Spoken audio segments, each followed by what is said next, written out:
letting the time just drift away from me.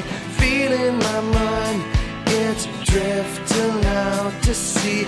I wanna smile again before I'm gone.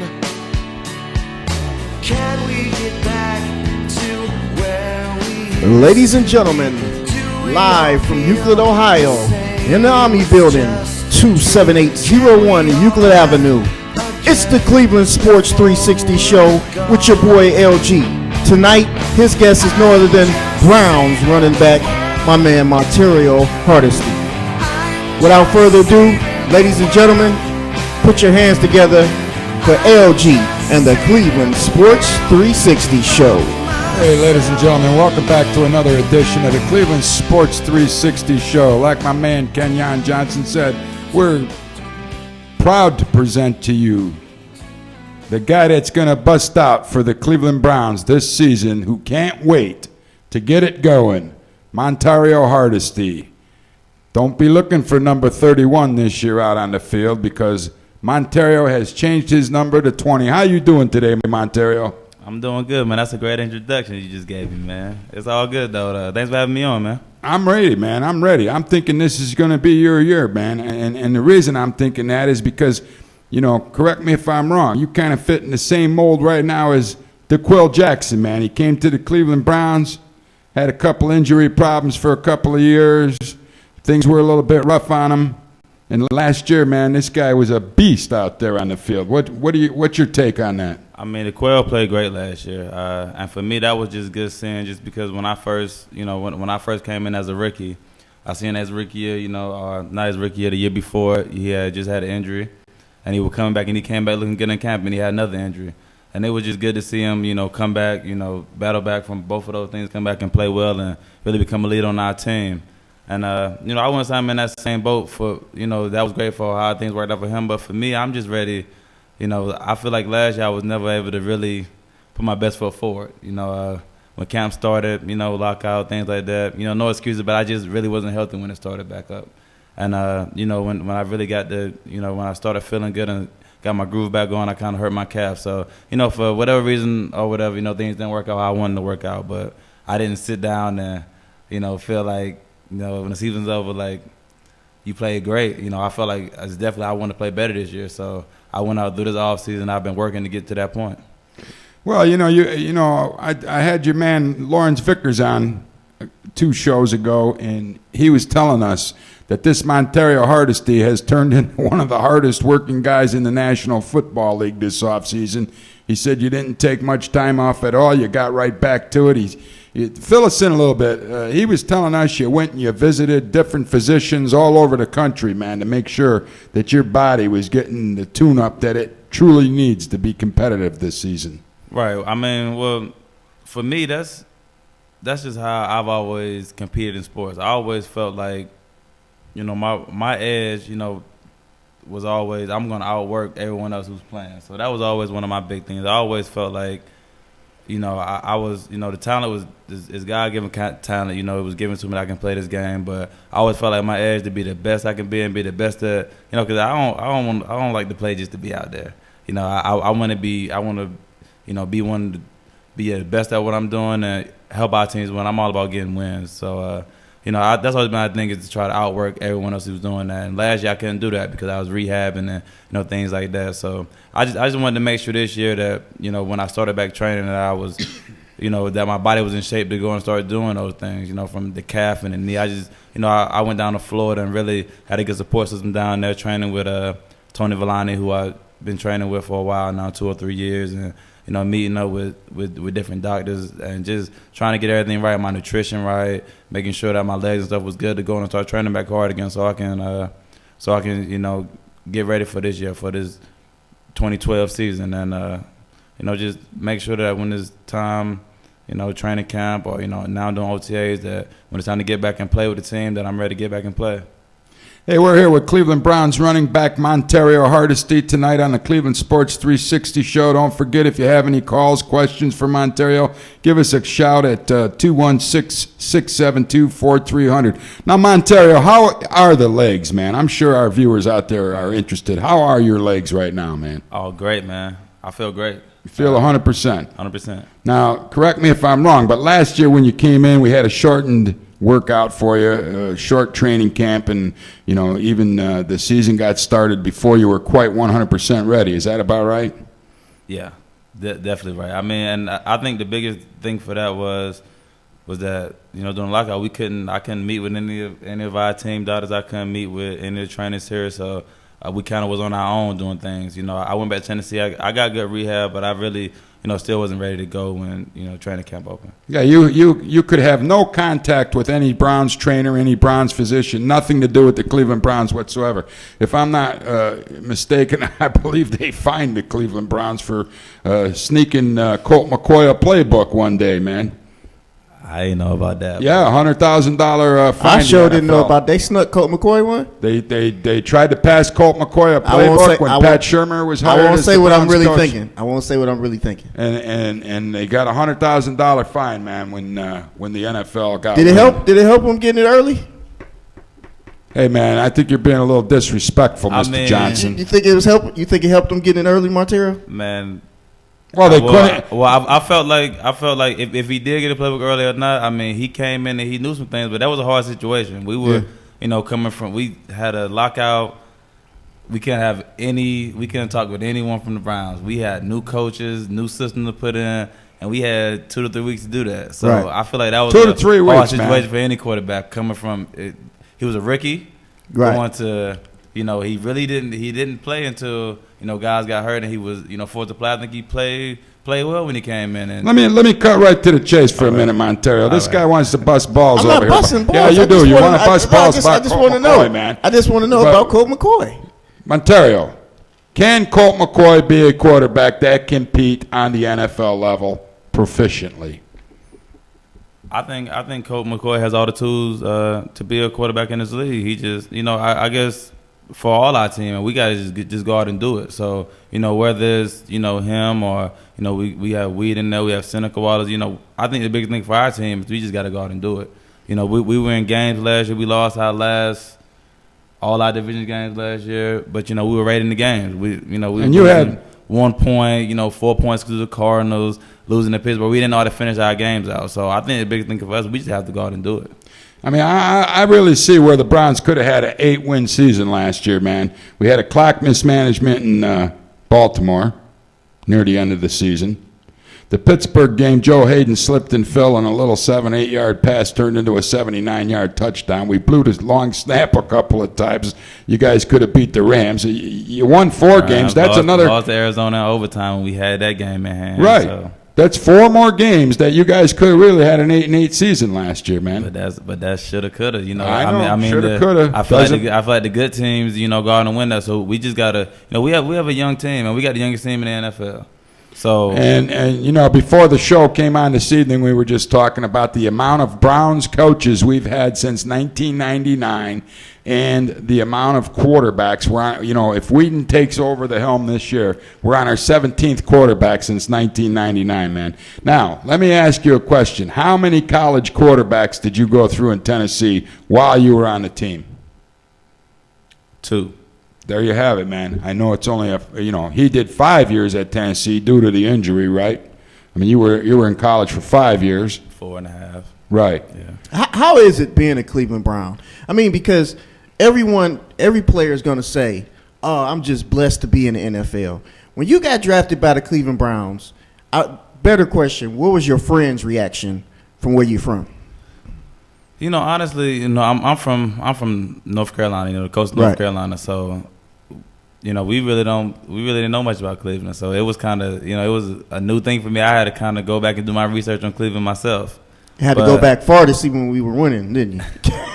Not necessarily. I mean, I watch football, so ever since the Browns came back in '99, I watched football, watched the games, and I really watched the year. Like I said, I watched when they went to the playoffs. They lost to Pittsburgh in the first round, tough game, and I really watched the year when they had Lawrence Vickers and Jamal Lewis at fullback and tailback, and they went 10-6 that year. So I watched those things, but I also knew it was I have been going through some turmoil, and my biggest thing I get from being here, we just want to win. Cleveland just wants to win. Yeah. But I understand now. I want to win too. So I think that's the biggest thing for me. Cleveland just wants to win. they want a winner. And the fans are fantastic, right? I mean, this Fans is the are great. greatest fan base in the world. That's the biggest thing that I seen. Like the year I was out, just going to the games that really made me want. The fans are there, man. And I know, during my first year, we had games against the Patriots and Jets, and it was playoff atmosphere. I went to playoff games last year to see some of my friends, and that was some of the best atmosphere games I've been in. So they just want us to win, man. That's it. And we want to win. Well, listen to Lawrence Vickers, how he was so proud of the fact that he got in a playoff game with the Houston Texans, man. He said it was unbelievable, the atmosphere there, and he couldn't even imagine how elated he would be if he ever made it to a Super Bowl. But Montario, you're the first Cleveland Brown we had that's active with the team this year in streamingsportstalk.com. So it's great to be able to talk to you. We're going to get back into your physical conditioning, what you're doing to get ready for the 2012 season. But just share with us and our listeners, you were talking about the shortened season due to the lockout. You couldn't even talk to the coaches that were mostly all new. I mean, there's just a few guys that were left, right? Right. You couldn't work out with the team. You couldn't work out with the trainers. How big of a change is it when you not only change offensive schemes, but you change the entire coaching staff too? Well, I think the biggest way that I can compare that is to this year. My first year, I was coming as a rookie, so everything was new. But, all right, for instance, this year we have our same coaching staff coming back. We have guys coming back. We have an off-season program. So we've already been in with our team, installing things amongst us. We've been out on the field with the coaches, being able to go through stuff. I think it's a total different thing. Like, now everybody know what they're doing now. So going to OTAs, we're going to be out there being able to play football, go play fast, and, just play ball and fine-tune what we're doing. Everybody know what they're doing. We've been working together for a month already. Unlike last year, I always said it was always like coming in, coaching an all-star team. You got 2 weeks to come in and put together a team of people you don't know. We didn't know the coaches. Coaches didn't know us. They didn't know, anything about us or things like that. So I think that was a major disadvantage for our team. So in 2 weeks, you guys tried to accomplish what usually takes 3 to 4 months. Exactly, 2 weeks. Put everything Plus together. an entire new offense, man. Entire new offense and defense. Yeah. But I don't think he's coming in here making excuses, because there were other teams in the NFL that went through the exact same thing. Yeah, but Kenyon, there's other teams in the NFL that had stability, man. The Cleveland Browns have had zero stability since 1999. I'm not making excuses for the Cleveland Browns. It sounds like you're making excuses. No, I'm not making an excuse, man. I'm just making sure. Let me tell you what the problem with the Cleveland Browns is, man. All right. No stability. You heard it from Herman Fontenot. He played on a Cleveland Browns team that was stable. Those guys had a team atmosphere, man. San Francisco. They had teams that worked together, man. I think what he's saying. 17 quarterbacks in 13 years, man.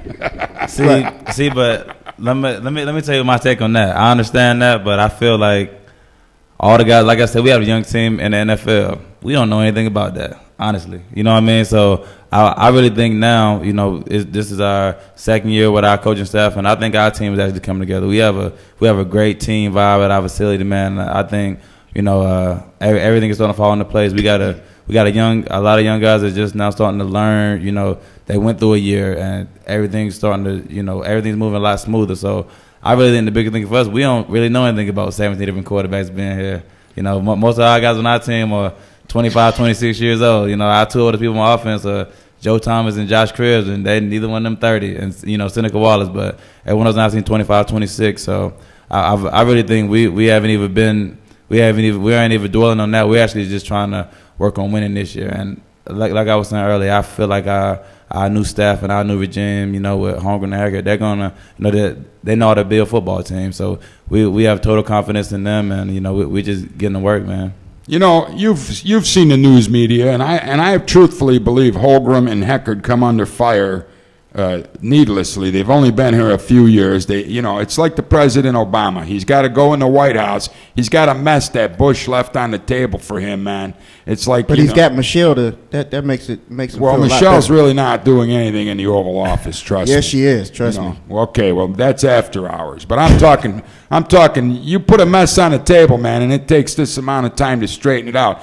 This is the first regime with Holmgren and Heckard that the Cleveland Browns have had that really knew how to build a football team. Now, in the very beginning, and as you say, you don't even know about the very beginning in '99. You just started watching the Browns when they came back. We had a couple guys that had some football experience. They didn't stick around long enough with Bernie Kosar, Carmen Policy from the San Francisco. They helped the Browns get reinstituted in Cleveland. But over the last 2 to 3 years, this is the first regime, and you are a hand-picked, drafted Tom Heckard guy.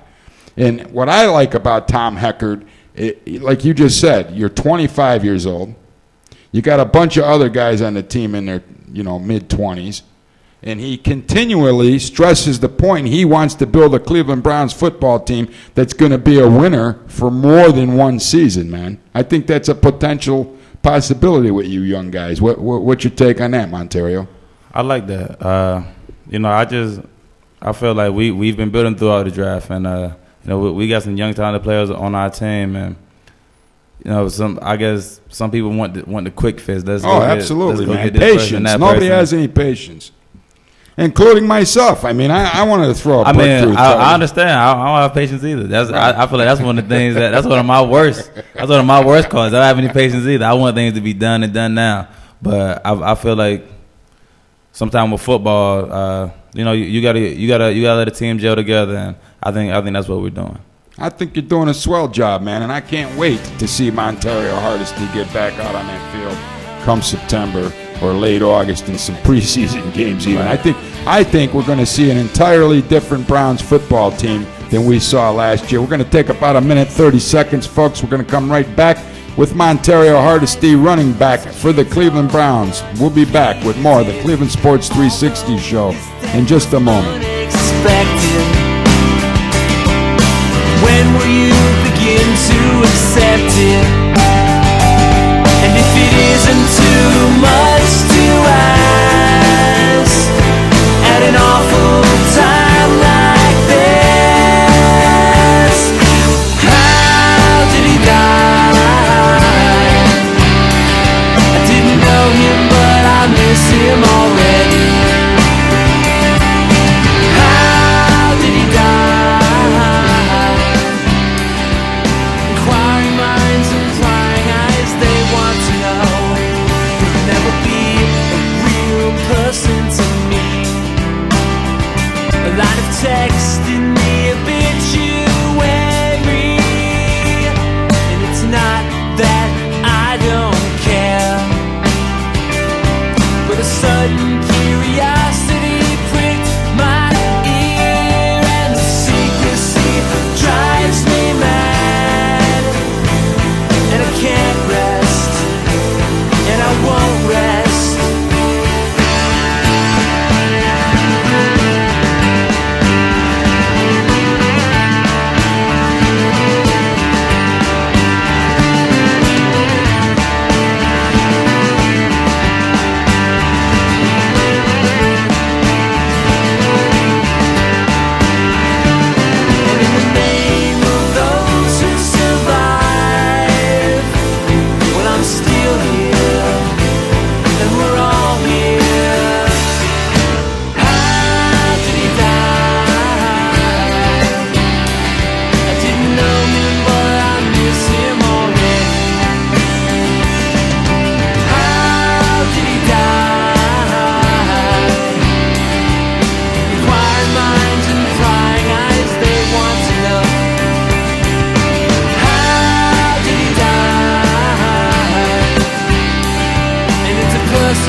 Ladies and gentlemen, welcome back to the Cleveland Sports 360 show. Our special guest in the house tonight, Montario Hardesty, one of the hardest working guys of the Cleveland Browns. My bad. Well, you're tearing up We're the having set an there. earthquake here.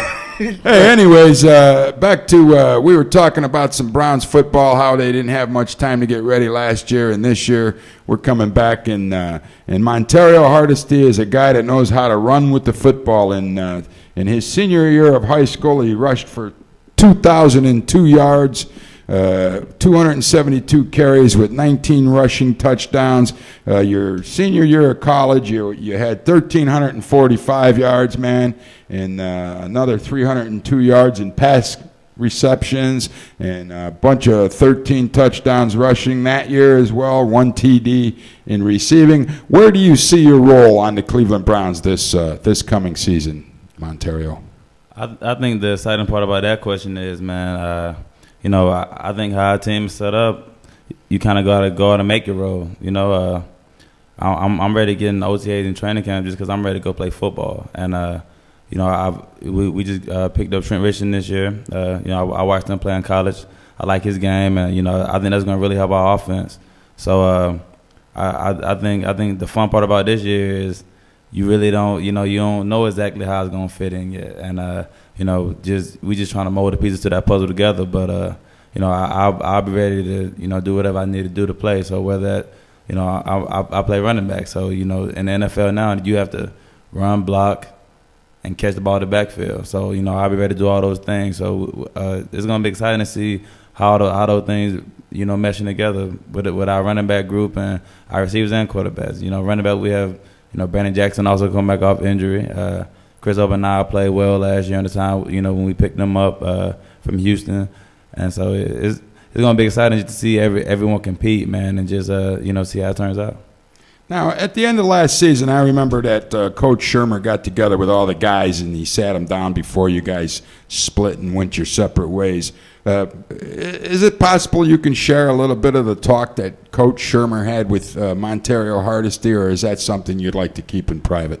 Yeah, I mean, I think he just, that's something that we want to keep between, player and coach. But okay, that's fair enough. I'm just wondering if he gave you a little insight. I mean, you did have a couple of injuries. Maybe he gave you a little, like, don't worry about it, man. You're going to come back next year and everything's going to be fine.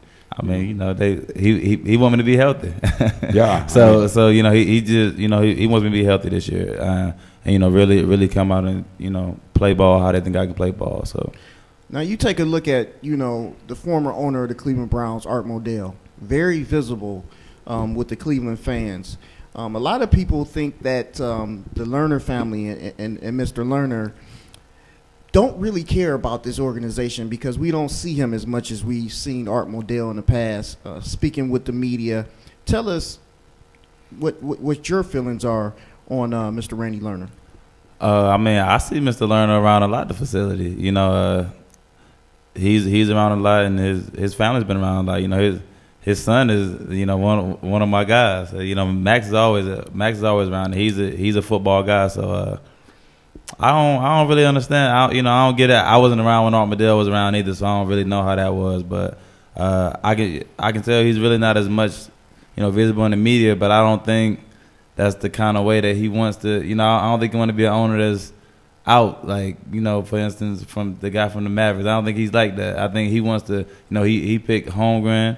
He handpicked those guys to be the president, control the football operations, and Hager to be the general manager. And I think he wants to let them do their job. I don't think he want to be, overbearing. But he's around the facility. He's around the workplace a lot, man. So, I don't really know about the thing about him not doing interviews and things like that. I think he wants, people that he put in place to run those things. I think he wants letting them do their job.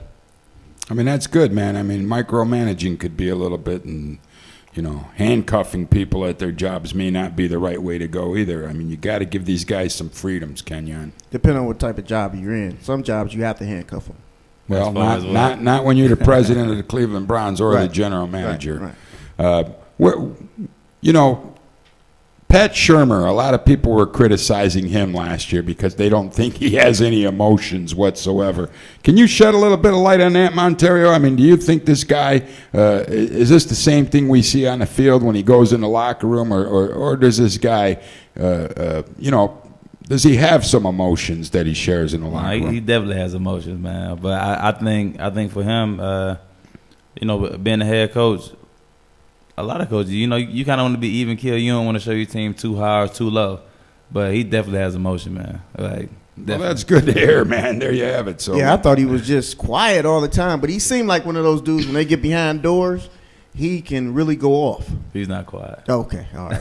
Well, I'll tell you the truth. I mean, it's like watching Manny Acta with the Cleveland Indians. I don't know how these guys do it. I'd have to be a nervous wreck and pulling those pitchers right out of the game real fast, man. Same thing with the football. When something doesn't go your way, don't forget, I grew up with the Mike Ditka era too, man. You see these guys on the sideline, they're throwing stuff, Yeah, but see, I guess it was sometime with Coach Sherman then, but I seen Coach Sherman get in some refs' face and do some things on the sideline also, man. So I just feel like, you can't do too much as a head coach. And, I guess he doesn't do, too much in his interviews and things like that, but he definitely has emotion and passion for football, man. Like he was, when we can get back on the field with the coaches this year, he was the first person on the field. He was on the field 30 minutes before we could even be out there. He was already ready to go. So he's just as anticipating this season as much as Montario Hardesty is. That was also his first year here. Getting the feel for the players, the city.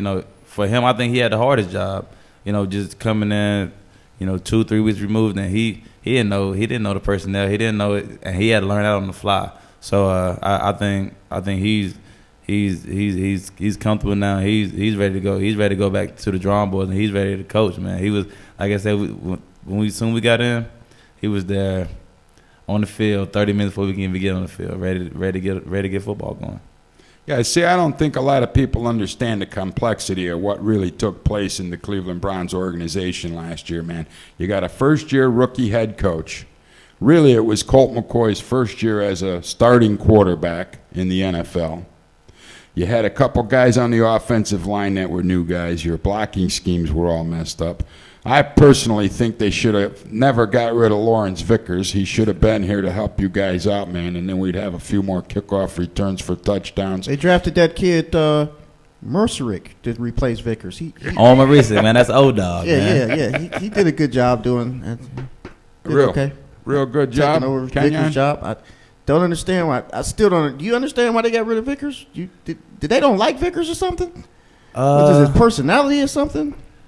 I don't know, man. I really don't. He must have cussed out one of the coaches before or something. I can't control the business aspect of it, but Lawrence Vickers definitely did a great job when he was here. But Owen was a rookie last year, so he was learning on the fly too, man. He was a rookie, so I think he's gonna play a lot better this year too, man. He's a smart physical fullback, so I feel like He's seen the things that he needs to work on, just like a lot of people have, and I think he's going to play a lot better this year. I mean, you got the whole pot was boiling last year, man. You got a lot of changes that took place in one season. I'm lucky that we saw 4 wins. When you stop and you really think about it, and I swear to goodness, I really think the Browns could have won 8. I know it doesn't matter now. It's all water under the dam. But I see 4 more games you guys should have had under your belt. Like you said, you guys got to figure out how to close out these games. I'm sure this year the intensity level is going to stay on an evener keel throughout the entire football game. I mean, learning how to win is part of the game, right? Yeah, I think, looking back at last year, I've been at home, watching old film and just really watching to see things that I could have done better, or just seeing how I played and things like that. But just watching our full team, it's just the end of games, man. We got to learn how to finish. We didn't know how to finish last year. A lot of games, there were games that we had a lot of games came out to the fourth quarter. I think in our last 8, we didn't lose any game by more than 6 points or 8 points. But we just didn't know how to finish the games out. We'd get it to the fourth quarter, and we'll let them make plays, and we weren't making those plays. We got to make those plays this year. I think that's going to be huge this year, Kenyon. I think we're going to see an entirely, People are going to shoot me now, man, but I'm looking for an 11-win season coming out of Cleveland this year. Nobody man. gonna shoot you, man. I'm looking for 11-win season, man. That's what I'm looking for. Have you seen the schedule? I saw the schedule. All right. I don't care what the schedule says, man. A win's a win. I'm just saying. I seen the schedule. I mean, I know we're Are we gonna rolling have, in a commercial or not? No, wait a man? minute. You We talked waving about your finger? rookies. You just You finished waving- talking you about waving rookies. your finger? No, you just I finished saw the talking damn about schedule. rookies, and now we're gonna have a rookie quarterback starting. You just finished talking The about guy's rookies, and now 28 you're years giving him old, man, 11 and he wins. didn't get the job yet, Kenyon. We going to break now? Yeah, All roll your finger, put the music on, man. We. Oh my God! The guy ain't got the job yet, man. All right, we'll be right back with more Cleveland Sports 360. Montario Hardesty. We'll be You're right back. scaring the poor guy, man. And everything is good. And I will see you in the next life, in another incarnation, in a perfect time and place, a perfect time and place. And I will see you in the next life. This one is just too crazy. You're always going this way, I'm always going that way. When everything is good, when everything is good, when everything is good, when everything is good, when everything is good, good, good, when everything is good, when everything is good, when everything is good. And I will see you in the next life. I'm ready already, and it'll come soon. Not a moment too soon. And I will see you in the next life. Our bodies will have changed, but our souls will be the same. They'll always be the same. When everything is good, when everything is good, when everything is good, when everything is good, when everything is good, good, good, when everything is good, when everything is good, when everything is good.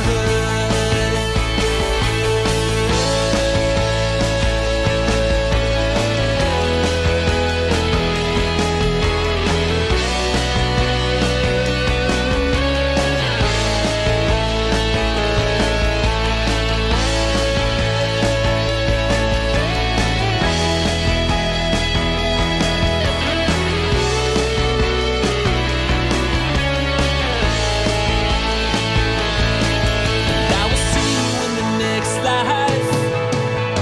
When everything is better, when everything is good, when everything is good, when everything is good, good, good, when everything is good, when everything is good, when everything is good, everything will be good, good, good, everything. Next life, when everything is better, when everything is good, when everything is good.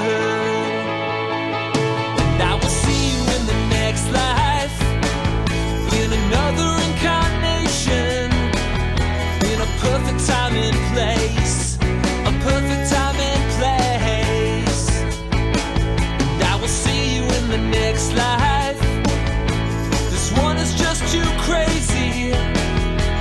You're always going this Ladies and way. gentlemen, welcome back to Always another going edition of the that Cleveland Sports 360 show. Our special guest tonight, Browns running back Montario Hardesty.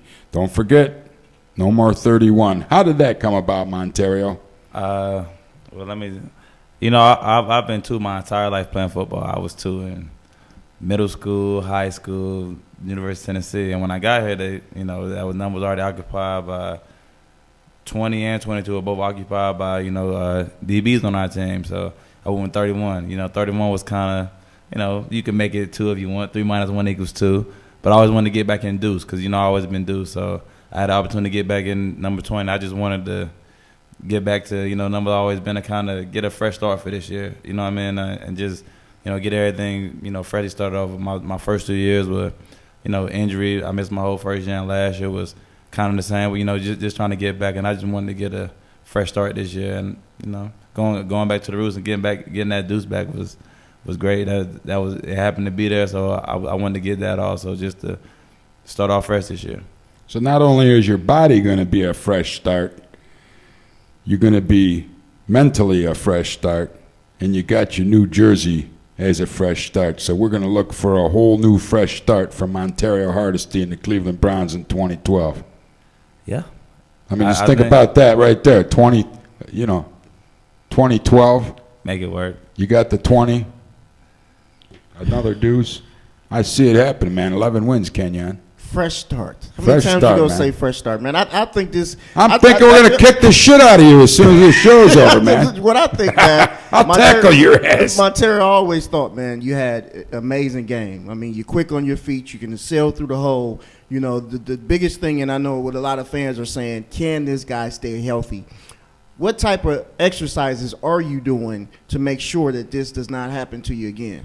You want me to go through the whole gamut of things I've been doing? I mean, just tell them. I mean, because, we get a lot of players during the off season don't do any extra hard work, and you can tell when they get onto the field that they're not doing anything during the off season. What does your day consist of? What does a normal work-out day consist of? When I was in, I mean, now we're back as a team, but when I was in Florida training, I might have took, the season was over January 1, first week of January. I might have took maybe two weeks off, and I really couldn't take those 2 weeks off. I was still in the gym, getting on the bike and, started running a little bit, but I tried to take 2 weeks off just to let my calf heal all the way up and, things like that. And when I got down to Florida, started training with Tony Villani, who I trained with down there, we got right back into it. So, a typical Monday would be, Monday was conditioning. So Monday we have, we go outside and we basically run. So, we go through, warm up, through things like that. And a Monday might be, 20, 40s, ladder footworks, footwork through the bags. We set up cones and go through different ways to cut, different ways to cut where you're not overextending on your cuts, just working on, get functional things for football. And then we go out and throw the ball around on Monday. Then we get a little break. I go eat, do things like that, and I come back in at 2:00, and me and him hit the sand pit. We hit the sand pit. 2:00 group was smaller. I was working with a lot of NFL guys there, so it was a good group because we had a lot of guys splitting each other. But the next group would be a smaller group. So we might go in there, hit the sand pits, do everything in the sand, working on cutting, acceleration, things like that. And then, 4:00, I go to the doctor's office, get therapy, get in the hyperbaric chamber, just things like that to just keep my body feeling good. So I was working hard and then doing maintenance at the same time, and that's just a regular Monday. Every day was different. So Monday wasn't more so a lifting day. Tuesday we're in the weight room and we're running.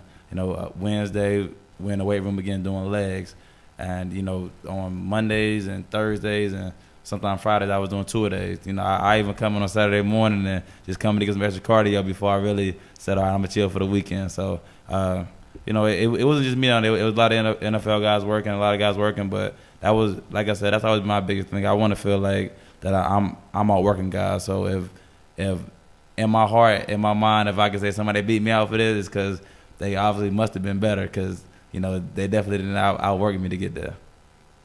Now, you're not sitting next to Montario Hardesty, Kenyon, but I'm looking at his left hand there, man. I see a lot of calluses, and that looks like it come from the barbells and stuff. I hope so. Right, man? Been working, man. I mean, these are calloused hands, man. This guy's been working his tail off, just like Vickers said, man.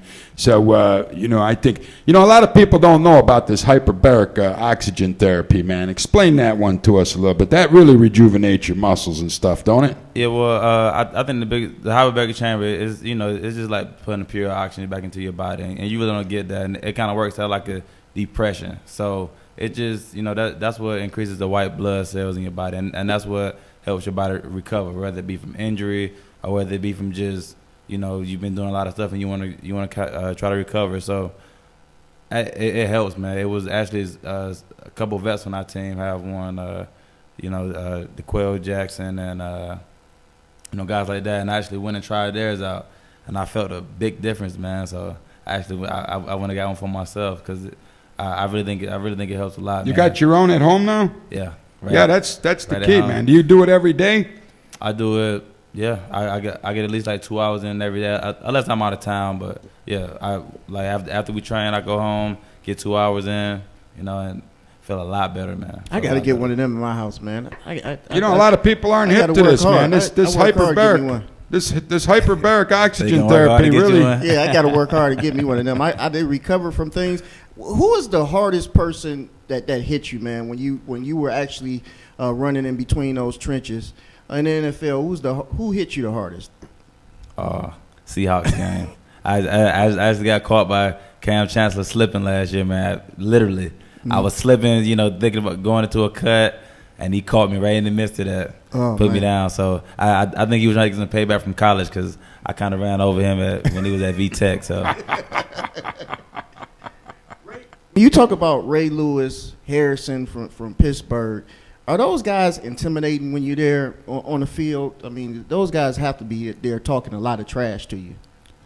I really wouldn't. I really never looked at guys as being intimidating. That you're who we playing against this game, man. Me, I can't even get myself psyched up in the game thinking in those ways. I'm thinking, we out here. Football is a battle, man. We out here to battle. So I don't even think about it as being intimidated. We all want to win. So that's just who we playing against. So every team has good players. So there's no need to be intimidated by any one person because you're gonna get it every week in and week out. Every team's gonna give you their best effort. So you can have a guy. Ray Lewis has been doing it for a long time, but there's some other good linebackers from other teams. So you can't even psych your mind into thinking this guy's on that team. You just got to go play. So what do you think the biggest rivalry for the Cleveland Browns today is? Because a lot of people think it's the Steelers. It's the Steelers. Sure, it is the Steelers. But what about the Baltimore Ravens being the ex-Cleveland Browns? I mean, how is that game? Second to the Steelers? Man, that's the biggest thing that I've noticed. It's kind of like we have a built-in rivalry with every team in our division, which makes our division just that much. Like, we have a built-in rivalry with every team. The Bengals are the other team from the state of Ohio. We have the Pittsburgh Steelers, who has been a rival with for forever since the Browns and Steelers been out, and the Ravens are the old Browns, and everybody wants to beat them because feel like the team moved from Cleveland to there. So we have a built-in rivalry with every team, man. It's a tough division. And the thing about the Cincinnati Bengals was started by Paul Brown, who used to be the coach of the Cleveland Browns. So I mean, there's a little bit of animosity going down to Cincinnati too with the Browns versus the Bengals. Not only is it an interstate rivalry, but Paul Brown went there and started that team too. So yeah, we do have a tough division, and we have 3 teams that made the playoffs last year, man. So you guys have a long hole to crawl out of this season, man. But I mean, it depends which way you look at it. You can look at it, with those 2 Bengals games. We didn't win last year, but we feel like we should have won both of those games. And Pittsburgh, we was up in Pittsburgh. We was took them to the wire both times. We was at home. We was trying to throw a Hail Mary to win the game. When we went to Pittsburgh, like you said, they had that one play where Joe hadn't slipped and they went over a touchdown. But we were at the 3-yard line, ready to go up in the game with 3-4 minutes left in the game. And we just got to close those games out. So we have a tough division. We know that, but I think we feed on that coming in and beating these teams in our division because we know that's what we have to do that's what you have to do to go to the playoffs. You got to win in your division. So last year we went 0-8 in our division. You can't go to the playoffs doing that. No matter. Right. So we got to win in our division. So I think our team feeds on that. We know we have to beat those teams, and we want to go out and beat those teams. Well, this is going to be a first year that we're going to see a healthy Montario Hardesty with the Cleveland Browns, man. Yeah, man. Yeah, most definitely, man. And so we pitch him the ball. There ain't somebody on that defensive line in Pittsburgh you can't get around, is there? I mean, we got first of all, the D-line. I'm not O-line going to block the D-line, so right. That's going to be good. We up to the second level, and You know, that's the fun part of football. Get to second level, and you know, you can't let guys tackle you. I mean, that's why they picked me to do what I do. So, you know, I got to do those things. That's what we always say about running backs. You get them to second level, they gotta make a play. That's what you get paid for. And you know, even before I was getting paid to play football in middle school, high school, that's what we always said. You get to the second level, that's what you get paid for. So you gotta get out there and make plays. And I think that's the things that our offense we gotta do. We gotta make plays. You know, people say we're looking for playmakers. I think we got those playmakers on our team. We just gotta make them. So I think that's the biggest thing that I'm excited about this year, man. Is just our team we have coming back, and just like I can see, you know, just being a facility how everybody's working, and you know, we all working towards the same common goal, man. And it's just fun being there. You know, it's fun going into work, just seeing the competition and just seeing our guys are working at work. So man, it's fun. So how much involvement does Mike Holmgren have with this Cleveland Browns team, the players themselves? Does he come down and talk to you guys? Yeah, he definitely comes down and talk, and you know, he wants to check and see how guys are doing. He comes in and talk to us and do things like that. But as far as the coaching aspect, you know, he lets the coaches coach. But he's always at practice. He comes down and talk to everyone, see how everybody's doing, and you know, he's always at work, so he's always around. So we always see Coach Holmgren there, and he's very in that routine. Even, you know, after the games last year, you know, he would come talk to us. You know, just he always wanted to get a vibe and see how the team was doing. Well, there you have it, folks. We're getting ready to kick some booty this coming year, man. I'm looking forward to it, Kenyon. I know you're we're looking forward to it, man. I know Kenyon Johnson's looking forward to getting them Browns colors back out of his freaking closet. Hey, man, I've been ready for this. I've been a diehard Browns fan my entire life, born and raised. I've looked at this team. I've looked at every single game since probably 1985 of the Cleveland Browns. I'm ready for this team to win. I think we have the talent. I think what we lack is the leadership at the position that is most important, and that's the quarterback position. If you look at it, the past of the Cleveland Browns, they've always been inconsistent in one position since they came back, and that's been the quarterback position.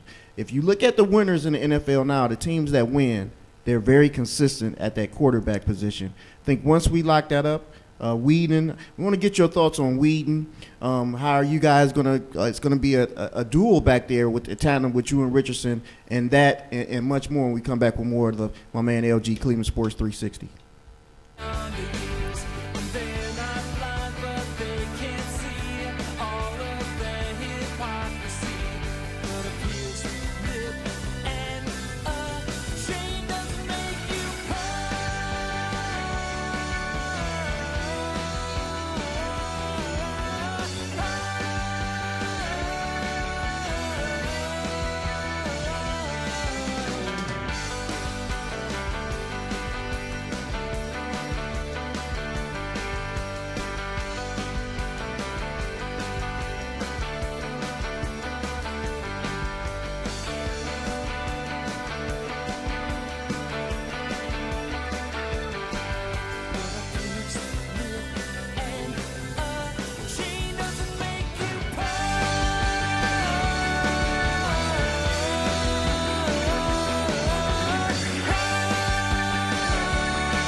Ladies and gentlemen, welcome back to the Cleveland Sports 360 show with our special in-house guest, Montario Hardesty from the Cleveland Browns. Before we went to commercial, we were going to ask Montario what he thinks of Whedon, I believe was the question. Dan Whedon coming in. I mean, we're going to have a quarterback controversy, obviously, in Cleveland this year, man. We got 4 guys now. Right. What do you think? Brandon Whedon, actually. Oh, But, I'm sorry. As far as Whedon, man, today was my first day really getting to meet him. I met him and T. Rich a little bit, like right after they got drafted. We had workouts that day, so they were around the facility. I got to meet those 2 guys, but this is my first day really being able to work with him. And from what I seen from him in college, man, he can throw the football, and I think he has some natural leadership ability that he brings. And today was the first day I was able to throw with him, man, and see him live in person and work with him and stuff. And he can throw the ball, man. So I think it's gonna be competition going there at quarterback, and I feel like the best guy will be our starting quarterback, man. So I don't think we're really focusing on that. We just everybody trying to get better at what they do, and I think that quarterback situation will definitely play itself out. Yeah, and I look at this quarterback situation. Everyone talks about quarterback competition between Wheaton and McCoy.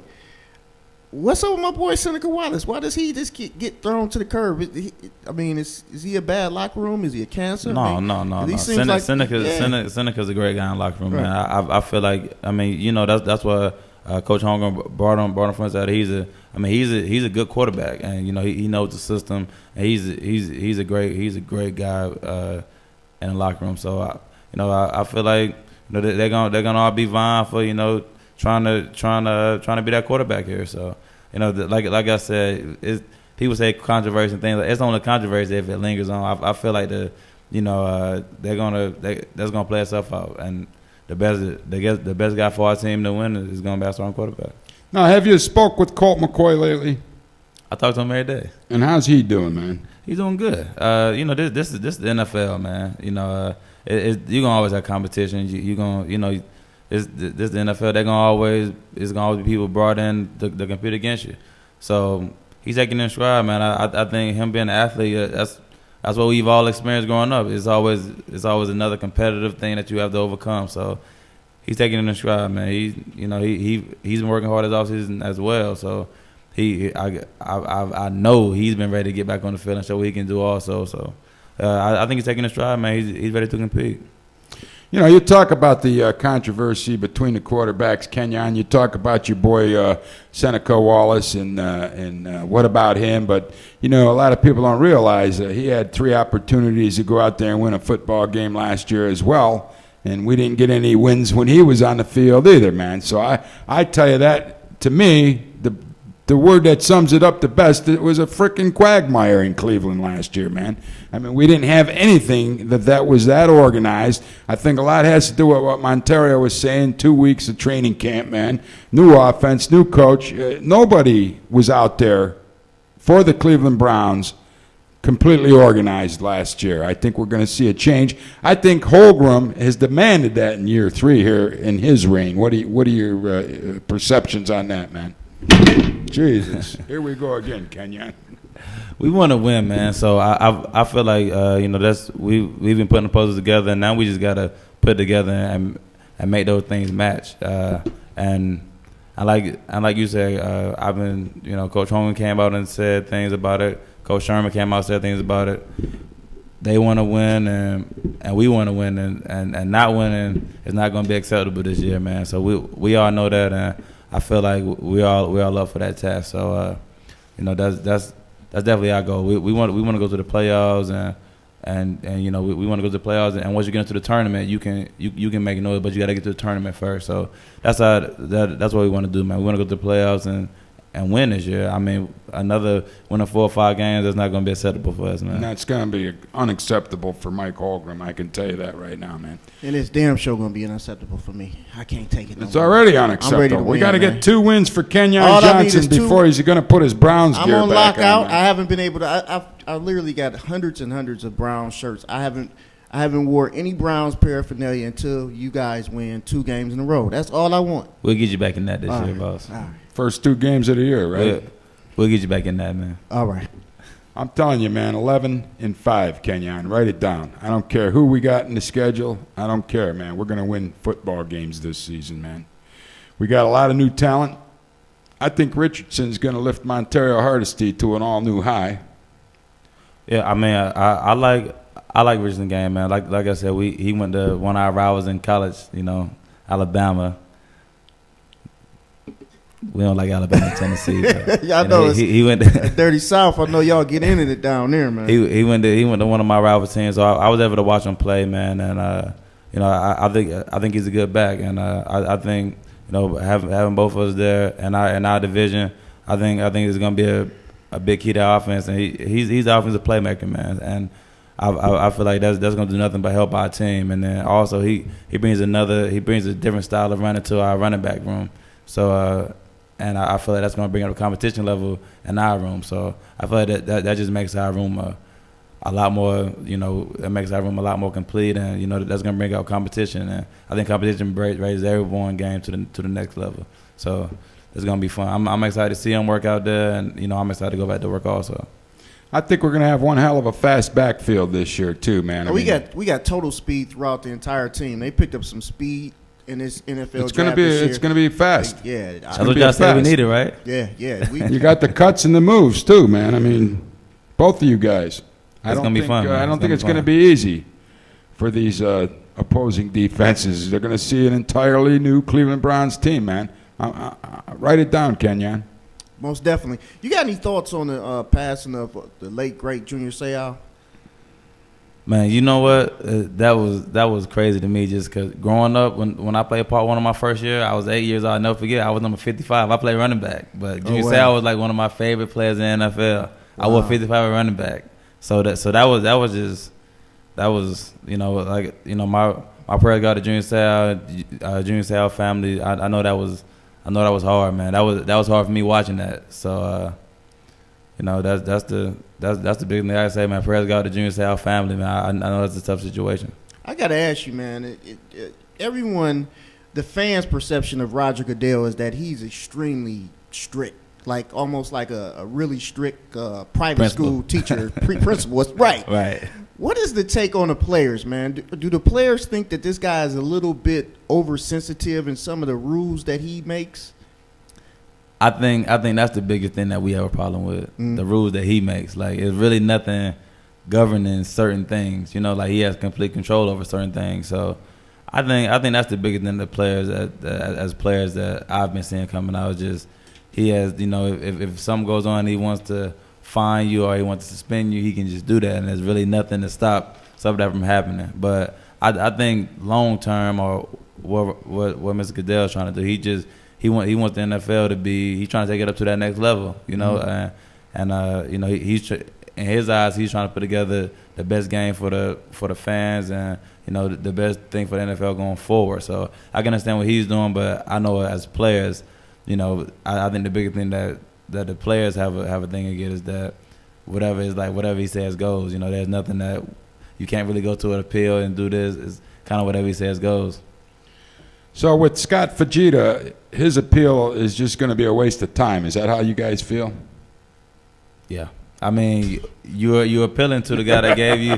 It's hard. It's kind of like you're appealing to who gave you the suspension. Like they already had whatever they had to make the ruling, give out the final suspension, things like that. So you're just appealing back to them. So I think what has already been done is what's gonna go. Well, I'll tell you one thing, man. I think it's a little bogus because I talked to Anthony Dorsett Jr. was on my show a few times, and the late, not the late Junior Seau. He is the late Junior Seau. These people knew each other real well. Of course, Tony Dorsett from the Dallas Cowboys, man, played a lot of years in the NFL.